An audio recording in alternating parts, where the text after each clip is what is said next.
মহান বিজয়ের ৫৫ বছরে পদার্পণের দিনের সূর্যোদয় হয় জাতির শ্রেষ্ঠ সন্তানদের প্রতি শ্রদ্ধা জ্ঞাপনের মধ্য দিয়ে। রাষ্ট্রপতি মোহাম্মদ শাহাবুদ্দিন ও প্রধান উপদেষ্টা ডক্টর মোহাম্মদ ইউনূসের জাতীয় স্মৃতিসৌধে শ্রদ্ধা জানানোর মাধ্যমে দিবসের আনুষ্ঠানিকতা শুরু হয়।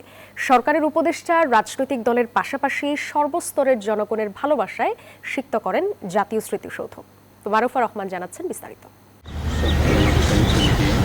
বিজয়ের নতুন সূর্যোদয়ে এলো মুক্তির সেই দিন। জাতির শ্রেষ্ঠ সন্তানদের বীরত্বে মহান বিজয়ের ৫৫ বছরে বাংলাদেশ।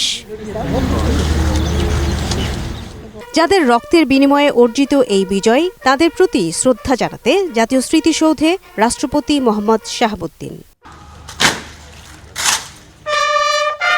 সশস্ত্র সালাম, পিউগলে করুণ সুর আর ফুলেল শ্রদ্ধায় স্মরণ করলেন বীর শহীদদের। পরে শ্রদ্ধা জানান প্রধান উপদেষ্টা ডক্টর মোহাম্মদ ইউনূস। নীরবে দাঁড়িয়ে স্মরণ করেন দেশের জন্য সর্বোচ্চ ত্যাগ স্বীকারকারীদের। এ সময় স্যালুট জানায় সশস্ত্র বাহিনীর একটি চৌকস দল। রাষ্ট্রপতি ও প্রধান উপদেষ্টার পর শ্রদ্ধা জানান প্রধান বিচারপতি ও উপদেষ্টা পরিষদের সদস্যরা। সরকারের দুই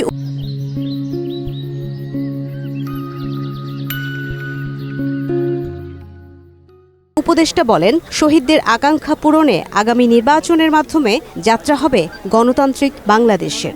আমাদের প্রত্যাশার জায়গা থেকে আমরা বলে দিতে পারি যে আমরা শান্তিপূর্ণ, সুষ্ঠু, স্বতঃস্ফূর্ত একটা নির্বাচনের দিকে তাকাচ্ছি। অবশ্যই এটার বিপরীতে এখন দেখতে পাচ্ছি আরো বেশি প্রকট করে যে প্রতিপক্ষ যে আঘাতগুলো হানছে সেগুলো আসলে রক্তাক্ত একটা সংঘাতময়। সেটার জন্য আমাদেরকে এখন বাড়তি প্রস্তুতি নিতে হচ্ছে।